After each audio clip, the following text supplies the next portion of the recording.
fixation des objectifs. C'est un sujet qui est très important pour réussir notre système de management de la performance. Il faut avoir quand même une vision qui est claire. Donc automatiquement, des objectifs stratégiques qui sont bien fixés et que tout le monde y adhère. Deuxième des choses, c'est des objectifs stratégiques qui sont déclinés en objectifs par entité ou bien des objectifs des différentes équipes.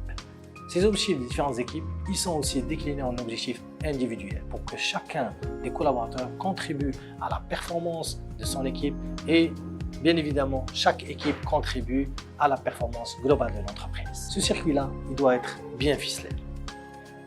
Fixer des objectifs individuels pour son collaborateur, on entend tous parler de la règle SMART, bien évidemment.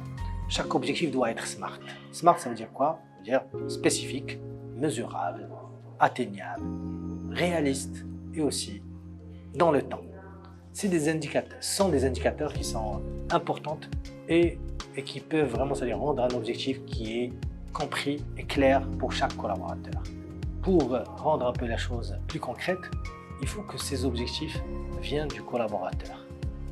C'est une autofixation des objectifs. Le collaborateur va fixer son objectif, mais dans un cadre qui est déjà donné par son manager. Le cadre, il est fixé par le manager, l'objectif, il est fixé par le collaborateur. Il y a un accord mutuel entre les deux et on se positionne sur des objectifs qui s'inscrivent dans les objectifs de l'entité, bien évidemment. La règle d'or, c'est qu'un objectif ne s'impose pas.